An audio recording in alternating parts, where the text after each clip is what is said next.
Halo sahabat pendengar, kembali lagi di podcast Learning Journal kelompok A3 bareng teman-teman CPNS dari Kementerian PU nih. Nah, nggak kerasa ya, kita udah episode ketiga nih kali ini. Episode kali ini tuh spesial banget karena kita bakalan bahas benang merah nih dari dua diskusi kita sebelumnya. Nah, di episode pertama kan kita udah bahas soal tantangan kebangsaan masa kini. Terus di episode kedua kita udah bahas tentang what we can do to make PU better and stronger. Nah, di episode kali ini kita bakalan rangkum nih antara keduanya dan bahas bareng apa aja sih yang udah kita pelajari selama agenda satu ini. Supaya jelas nih gimana tantangan bangsa bisa dijawab lewat peran kita di Kementerian PU. Hari ini aku Herlin dari Sedijen CK bareng teman-teman aku yang luar biasa nih. Mungkin masing-masing bisa nyapa dulu nih untuk para pendengar podcast kita kali ini. Ya, halo semuanya. Perkenalkan saya Intan dari Politeknik PU. Halo, halo semuanya. Kenalin, aku Iqbal dari Setdijen CK.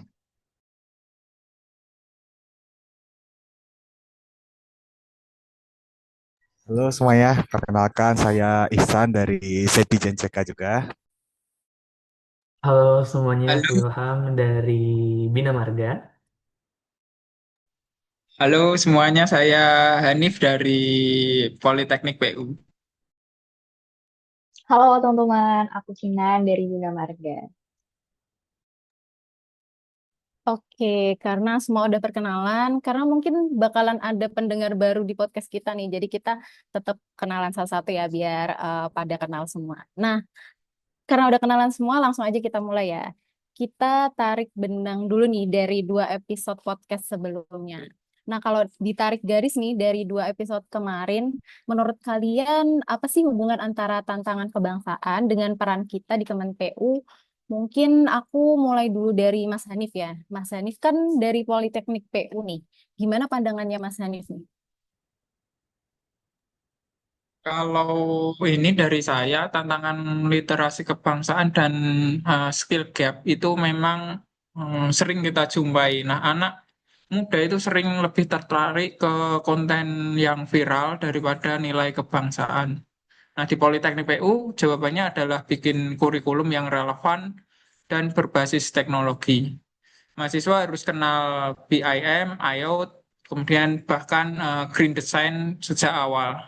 Jadi mereka bukan hanya insinyur, tapi juga agen yang paham terkait dengan kebangsaan lewat kompetensi yang relevan.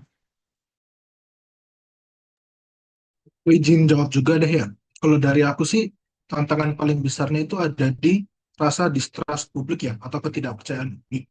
Karena ya banyak orang yang merasa keputusan pemerintah itu nggak transparan. Nah, di PU ini kita punya PR besar untuk komunikasi publik. Terutama ya karena kita kan banyak proyek yang besar dan pastinya nggak murah. Jadi kan ya informasinya harus jelas, sederhana, dan terbuka. Jadi kalau orang-orang percaya juga kan pasti programnya akan lebih didukung lah oleh masyarakat dan sekitar. Oke, kalau aku masih sama jawabannya sama yang kemarin itu terkait koordinasi antara pusat dan daerah ya. Itu sering jadi tantangan di pemerintahan Indonesia. Jadi kadang tuh aturannya itu beda-beda. Jadi bisa bikin program yang sedang dijalankan atau sedang on progress itu jadi mandek di tengah jalan. Nah, di sini itu ada peran PU yaitu buat mastiin bahwa regulasinya itu satu arah, jelas, mudah dipahami dan gampang diterapin di setiap daerah-daerah. Nah, kalau koordinasinya itu berjalan baik, nanti juga pelayanan dasarnya tuh bisa lebih merata dan itu bisa jadi bentuk nyata keberpihakan negara melalui Kemenpu khususnya bagi wilayah yang paling membutuhkan infrastruktur gitu.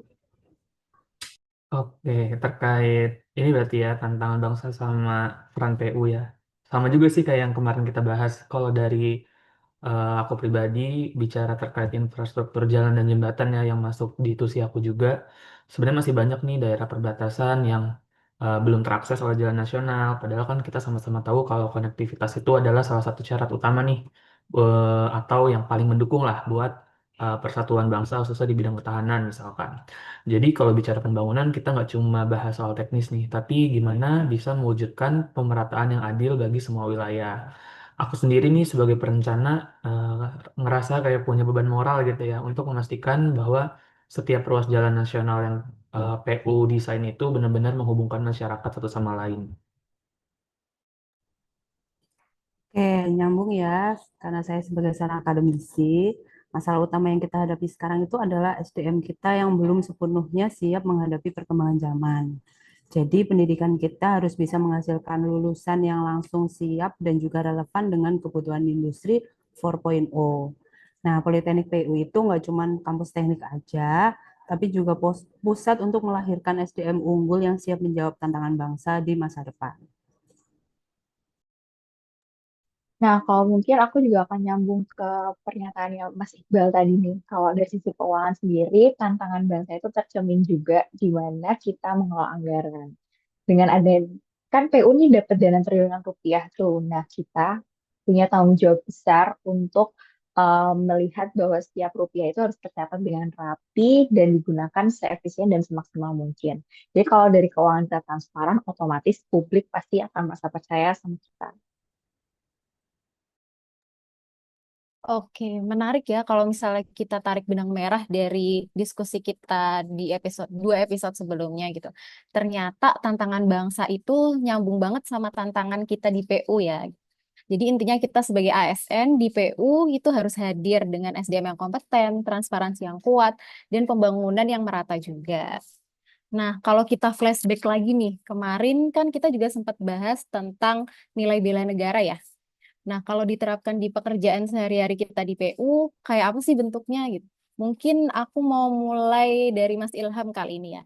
Mas Ilham, gimana wujud bela negara di pekerjaan sehari-hari Mas Ilham di Bina Marga nih? Oke, oke, thank you Mbak Herlin. Kalau aku sih lebih mikirnya kemana ya? Ke cinta tanah air gitu ya, yang kita wujudkan lewat kerja kita yang profesional. Jadi misalnya kita tuh harus bisa memastikan jalan nasional itu gak cuman sekedar dibangun gitu ya, panjangnya berapa kilo, tapi juga bisa memberikan rasa aman dan juga jalannya tahan lama dan bermanfaat juga tentunya buat masyarakat luas, termasuk di pelosok. Nah, kalau aku sendiri itu cara kontributnya di sini gitu ya. Salah satu contohnya ya adalah memastikan semua program jalan itu, program penyelenggaraan jalan itu bisa terpadu nih dengan rencana-rencana lain, baik itu rencana pembangunan jangka panjang, jangka menengah, rencana tata ruang, hingga regulasi-regulasi lain termasuk regulasi di tingkat daerah. Hmm, Aku izin ya, kalau buat saya cinta tanah air itu berarti bikin pendidikan yang menjawab masalah lokal ya. Misalnya dari tugas akhir mahasiswa yang bukan sekedar teori, tapi kita bisa arahkan ke proyek nyata yang menyelesaikan problem daerah. Nah, dari situ mereka akan belajar bahwa kerja teknik juga bagian dari bela negara. Kalau dari aku, mungkin kemampuan awal bela negara itu, khususnya di era digital ini ya, adalah komunikasi krisis. Jadi di mana di kondisi yang kayak gitu tuh, kita perlu informasi yang bisa disambungkan dengan akurat dan kredibel. Kita terus bisa siap untuk bikin pesan singkat, visual sederhana, sama distribusinya juga cepat. Jadi kalau komunikasi publiknya kuat, rakyat pun akan merasa dilindungi, dan menurut aku itu bagian dari bela negara juga sih. Oke, kalau dari saya tuh nilai bela negara yang saya pilih ya, itu setia pada Pancasila. Itu kan berarti kita sebagai CPNS atau ASN di Kementerian PU yang kemarin awal kita sudah tes itu integritasnya 4. Jadi kita nggak boleh nih main-main sama yang namanya integritas. Nggak boleh ada yang namanya nerima pungli ataupun kita ngambil kebijakan itu ada konflik of interest-nya. Jadi semua keputusan itu harus jelas keberpihakannya dan itu pasti ke masyarakat, terutama yang paling membutuhkan nih. Kalau kita kan di PU pasti infrastruktur ya, jadi kita pilih masyarakat yang paling membutuhkan itu. Nah, kalau misal etika dan profesionalisme di integritas itu kita jaga, karena saya di Humas, khususnya ada di komunikasi publik CK, jadi harapannya kalau itu semua dijaga tuh pelayanan publiknya tuh jadi lebih adil dan merata. Ya, kalau saya percaya banget dengan konsep rela berkorban. Nah, itu kan artinya siap memberikan lebih dari yang diharapkan ya. Nah, kalau di kampus sendiri, kadang saya harus meluangkan waktu ekstra buat mahasiswa yang kesulitan, entah itu di tugas ataupun kehidupan sehari-hari mereka ya. Meskipun itu hal kecil, tapi bisa buat dampak besar buat masa depan mereka karena mereka bakal ngerasa dihargai. Kalau menurut pendapat aku nih, akuntabilitas anggaran itu juga salah satu wujud bela negara. kita tuh harus konsisten menjaga laporan yang akurat, transparan, serta sesuai aturan. Dan itu dan merupakan bagian dari pengabdian kepada negara. Ketelitian, integritas, disiplin dalam mengelola anggaran juga menjadi benteng utama agar tidak terjadi penyimpangan eh, nilai gitu. Sekaligus memastikan bahwa uang masyarakat itu benar-benar harus membawa manfaat bagi masyarakat itu sendiri untuk kesejahteraan bersama. Karena uang masyarakat itu harus kembali ke mereka juga nih dalam bentuk hasil pembangunan yang bisa mereka manfaatkan.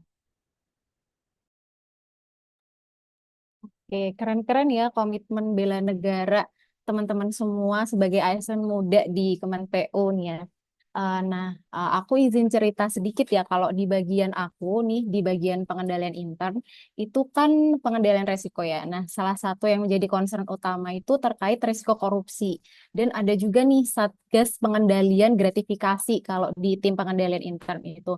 Jadi wujud bela negara di tim pengendalian intern di PU nih itu memastikan supaya resiko-resiko di organisasi kita itu bisa dikelola dengan baik gitu. Karena nantinya bakal ada penilaian nih di pengendalian intern di PU itu udah efektif belum sih gitu. Apakah udah mentaati peraturan perundang-undangan gitu. Sehingga nantinya itu bisa memberikan keyakinan nih atas tercapainya tujuan organisasi kita di Kementerian PU itu sendiri. Oke, lanjut ya. Kali ini kita bakalan bahas soal teknologi. In this era, kita tahu kan teknologi dan media sosial itu punya dua sisi. Bisa jadi ancaman, bisa juga jadi peluang nih. Nah, menurut kalian apa sih aksi nyata yang bisa kita lakukan gitu sebagai ASN di PU? Oke, saya izin memberikan pendapat dulu. Jadi ya memang ini bisa menjadi ancaman ya. Salah satunya medsos bisa bikin polarisasi kalau dia penuh dengan hoax. Nah, jadi peran kita di sini adalah mengisi ruang digital dengan konten edukatif dan inspiratif. Nah, edutainment itu bisa jadi cara yang efektif menurut saya. Oke, kalau aku boleh jadi menambahkan ya, kalau kita ngomong masalah media sosial ini kan masih ada kesenjangan digital ya sebenarnya. Ada daerah yang akses internet tuh masih terbatas. Menurut aku ini tuh masalah yang lumayan penting sih.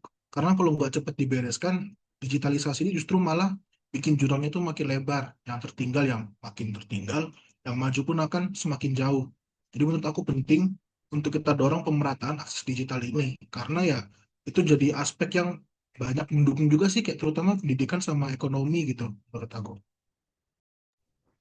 Aku izin menambahkan tadi setuju sama Mas Hanif yang hoax itu bisa bikin polarisasi dan juga ada kesenjangan digital dari Mas Iqbal atau Mas Ojan. Kalau saya sendiri itu di bagian konten medsosnya ya. Jadi medsos itu tuh kayak pedang bermata dua. Jadi kalau misal ASN tuh aktif itu terlibat dalam menyebarkan konten yang positif, mungkin bisa tentang toleransi, kerjasama, dan kebangsaan, itu medsos bisa jadi perekat bangsa. Tapi kalau kebalikannya yang negatif tentang perpecahan atau misal yang apa namanya eh, negatif lah intinya itu bisa memecah kesatuan dan persatuan bangsa Indonesia. Oke, kalau dari aku konteksnya misalkan dalam pekerjaan sehari-hari ya. Sebenarnya pemanfaatan teknologi, contohnya di tempat aku ada SIGPJJ atau Sistem Informasi Geografis Pengembangan Jaringan Jalan gitu ya. Itu membantu banget sih untuk kita bisa buat perencanaan yang lebih akurat. Dan buat aku tuh tantangannya sebenarnya bukan soal teknologinya seberapa advance gitu ya, tapi sebenarnya bagaimana sih kita memastikan semua teman-teman kita di UNOR atau UKER misalkan itu bisa pakai program itu dengan baik. Nah, terus terkait yang tadi dibahas Mas Hanis, Mas Iqbal sama Mas Ihsan gitu ya. Ini sharing juga gitu. Aku juga sebenarnya aktif di salah satu sosial media atau platform profesional gitu ya. Yang tiap 1 bulan sekali tuh aku suka kasih pandangan atau insight terkait konteks penyelenggaraan jalan dan jembatan gitu. Di situ aku jadi aware nih kalau eh, ternyata selama ini aku nggak cuma ngelakuin hobi, tapi juga bentuk pemanfaatan sosmed untuk kesatuan NKRI kayak gitu. Keren banget Mas Ilham. Tapi jangan lupa teknologi juga membuka peluang ekonomi ya, di mana UMKM lokal bisa banget naik lewat platform digital kayak marketplace atau medsos IG, Facebook gitu. Nah, kalau PU mendukung itu, otomatis kita juga ikut memperkuat ekonomi bangsa. Nah, kalau dari aku sendiri nih, karena kebetulan aku di bagian keuangan kan, balik lagi, kayak sistem digital tuh bikin akuntabilitas bakal makin kuat. Real time reporting laporan keuangan tuh bisa jadi bukti bahwa Kementerian PU benar-benar transparan dan bertanggung jawab sama anggaran-anggaran yang diberikan ke Kementerian PU dari negara. Oke, menarik ya kalau kita bahas soal teknologi tuh. Jadi intinya teknologi itu harus kita kelola dengan bijak ya.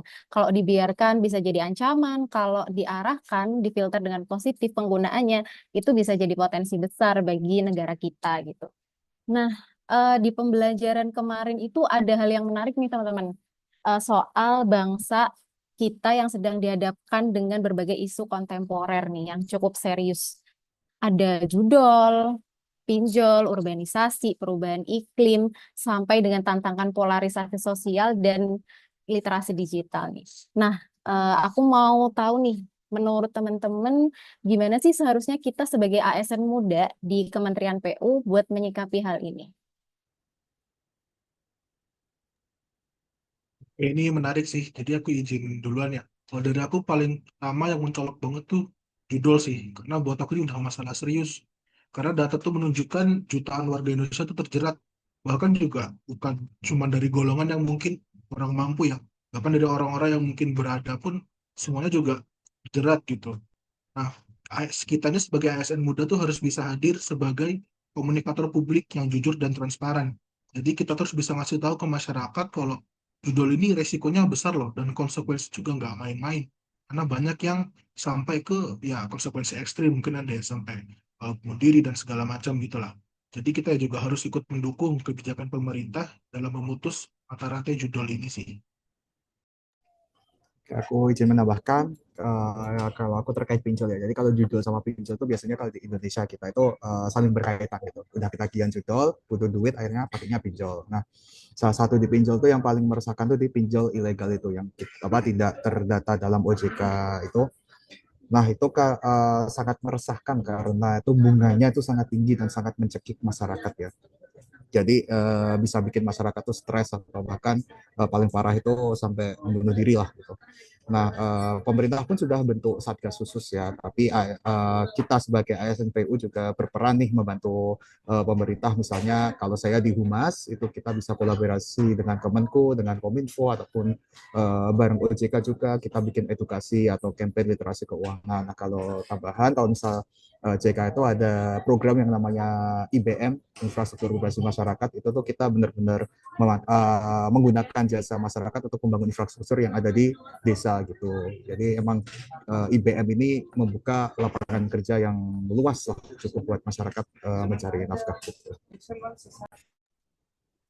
Oke, kalau saya ambil isu tentang literasi digital dan etika Genmood ya.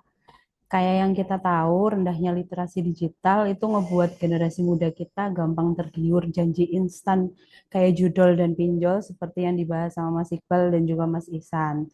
Nah, literasi digital Indonesia itu masih jauh di bawah rata-rata ASEAN. Nah, kita nih ASN muda, apalagi yang bersinggungan langsung dengan kampus dan juga komunitas, harus jadi agen edukasi, ngajarin etika digital, literasi finansial, dan juga tanggung jawab sosial di era teknologi. Nah, kalau aku mungkin nyambung ke pembahasan Mas Ihsan sama Mas Iqbal tadi tentang judol sama pinjol. Itu tuh jadi ngingetin kita bahwa keuangan publik harus dikelola secara transparan. Banyak nih orang yang jatuh miskin karena sistem keuangan yang eksploitatif. ASN muda PU nih, kita nih harus bisa menunjukkan bahwa uang negara bisa dikelola dengan akuntabilitas tinggi. Jadi masyarakat bisa ngerasa percaya dan melihat ada alternatif yang adil di keuangan pemerintahan ini. Oke, mungkin selain judol dan pinjol gitu ya. Kalau di konteks yang lebih berbau PU itu kemarin kan sempat dibahas ya. Itu juga terkait urbanisasi cepat misalkan. Banyak kota yang tumbuh tanpa perencanaan, akhirnya uh, timbullah kemacetan, banjir hingga permukiman kumuh. Nah, jadi kita sebagai ASN muda di PU ini harus bisa nih merancang infrastruktur yang adaptif yang nggak hanya sekedar kita bangun jalan atau bangun gedung gitu, tapi juga bisa memastikan akses dan keberlanjutan untuk semua lapisan masyarakat. memang kalau ini ya, kalau kita lihat ada beberapa isu kontemporer ya, tapi saya ingin meng-highlight bagian perubahan iklim. Jadi perubahan iklim akhir-akhir ini kita rasakan itu makin terasa ya, banjir, kekeringan, cuaca ekstrim. Kemudian dulu ketika saya bermukim di Malang itu masih terasa dingin. Terus akhir-akhir ini ketika mengunjungi Malang, nah itu cuacanya sudah berubah tidak sedingin dulu. Nah ini eh, kita ASN Muda PU harus punya mindset resilient, yaitu merancang bendungan, irigasi, dan tata kelola hijau yang bukan hanya teknis tapi juga mendidik masyarakat untuk hidup selaras dengan lingkungan. Oke, ternyata banyak ya isu-isu kontemporer yang kita hadapi nih. Dari mulai tadi Mas Iqbal cerita tentang judul, Mas Ihsan berpendapat tentang pinjol, terus Mbak Intan tadi tentang literasi digital, Mbak Kinan tentang transparansi keuangan, terus Mas Ilham tadi bahas soal urbanisasi, sampai Mas Hanif ngebahas soal perubahan iklimnya. Nah, kita sebagai ASN muda di sini tuh tugas kita bukan hanya cuman membangun infrastruktur fisik ya, tapi kita juga membangun kesadaran, kepercayaan, terus daya tahan bangsa. Nah, kalau aku boleh menambahkan nih isu kontemporer lain yang nggak juga kalah penting itu tentang polarisasi sosial di masyarakat gitu. Perbedaan pilihan politik atau pandangan tuh seringkali bikin kita terpecah ya, apalagi di tahun-tahun politik. Mungkin teman-teman juga udah mengalami ya di masa-masa pemilu kemarin gitu. Perbedaan pilihan tuh bisa bikin kita tuh terpecah belah gitu, bisa bikin kita tuh berkonflik gitu satu sama lain gitu. Nah, disinilah nih peran ASN muda di PU itu kita tuh harus netral. Pasti teman-teman juga udah pada tahu dong kalau misalnya ASN tuh harus netral ya. Nggak boleh berkubu pada satu paslon tertentu gitu kalau misalnya lagi masa-masa pemilu gitu. Terus harus profesional juga, terus harus tetap mengutamakan pelayanan publik gitu. Nah, kita tuh membangun infrastruktur kan bukan buat satu kelompok aja gitu, tapi untuk seluruh bangsa itu, seluruh rakyat Indonesia gitu. Jadi sikap kita tuh harus menunjukkan persatuan gitu, bukan perpecahan. Itu ya teman-teman. Oke, nggak kerasa ya kita udah bahas banyak di episode kali ini. Makasih banget nih teman-teman, diskusi kita hari ini tuh udah benar-benar menegaskan banget ya gimana tantangan kebangsaan dan transformasi PU itu saling berkaitan gitu. Nah, tantangan bangsa kita tuh ternyata bisa kita jawab nih dengan pekerjaan kita sehari-hari di Kementerian PU. Nah, sebelum kita tutup, aku boleh nggak minta satu kalimat closing nih dari masing-masing teman-teman? Mungkin saya dulu ya. Mari kita bangun kebangsaan melalui pendidikan dan inovasi. Kalau dari aku, transparansi melahirkan kepercayaan publik.